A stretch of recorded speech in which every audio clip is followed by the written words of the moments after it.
شعبان 5 ہجری میں حضرت عائشہ صدیقہ رضی اللہ عنہا کے ساتھ ایک عجیب واقعہ پیش آیا۔ اس واقعے نے نہ صرف آپ کی بلکہ خود رسول اللہ صلی اللہ علیہ وسلم کی زندگی مبارک میں بھی ہلچل مچا دی۔ اس واقعے کو واقعہ افک کہتے ہیں۔ یہ واقعہ صحیح بخاری اور دوسری کتب احادیث میں بھی موجود ہے۔ شعبان 5 ہجری میں نبی اکرم صلی اللہ علیہ وسلم نے غزوہ بنی مستلق کے لیے سفر کی تیاری کی۔ صحابہ رضی اللہ عنہم کی ایک اچھی بھلی تعداد آپ کے ساتھ تھی۔ منافقوں کو اندازہ تھا کہ اس معرکے میں کوئی خونریز جنگ تو ہوگی نہیں، لہٰذا ان کی بھی بڑی تعداد اسلامی فوج میں شامل ہو گئی۔ اس سے پہلے منافق اتنی بڑی تعداد میں کبھی شامل نہیں ہوئے تھے۔ اس سفر میں سیدہ عائشہ رضی اللہ عنہا آپ صلی اللہ علیہ وسلم کے ساتھ تھیں۔ چلتے وقت آپ نے اپنی بڑی بہن سیدہ اسماء رضی اللہ عنہا کا ہار پہننے کے لیے مانگ لیا۔ وہ ہار آپ کے گلے میں تھا۔ اس زمانے میں پردے کا حکم نازل ہو چکا تھا، اس لیے سیدہ اپنے ہودج میں سوار ہوئیں۔ جب انہیں اتارا جاتا تو ہودج سمیت اتارا جاتا۔ ہودج پر پردے لٹکے رہتے۔ اس زمانے میں آپ بہت کمزور اور دبلی پتلی تھیں، چنانچہ ہودج اٹھانے والوں کو کچھ محسوس نہیں ہوتا تھا کہ سیدہ اس میں سوار بھی ہیں یا نہیں۔ غزوہ بنی مستلق سے واپسی پر مدینے کے قریب ایک مقام پر نبی اکرم صلی اللہ علیہ وسلم نے قیام فرمایا۔ رات کے پچھلے پہر قافلے کو روانگی کا حکم پہلے ہی دے دیا گیا تھا، لیکن سیدہ کو اس حکم کا علم نہیں تھا۔ قافلے کی روانگی سے کچھ دیر پہلے سیدہ اپنے ہودج سے نکل کر قضائے حاجت کے لیے قافلے سے دور نکل کر آڑ میں چلی گئیں۔ فارغ ہو کر لوٹیں تو گلے پر ہاتھ لگا، دیکھا تو ہار نہیں تھا۔ بہت گھبرائیں اور وہیں واپس جا کر ہار تلاش کرنے لگی۔ سیدہ کا خیال تھا ابھی لوٹ آؤں گی، اس لیے کسی کو نہ بتایا کہ وہ اس طرف جا رہی ہیں۔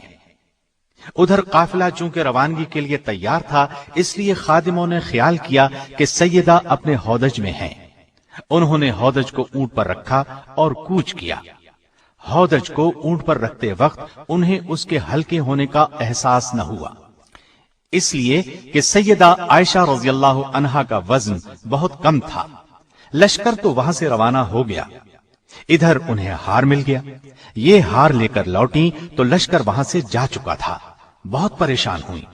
پھر خیال فرمایا کہ جب رسول اللہ صلی اللہ علیہ وسلم اگلے مقام پر پہنچ کر مجھے نہیں پائیں گے تو پھر میری تلاش میں آدمی بھیجیں گے۔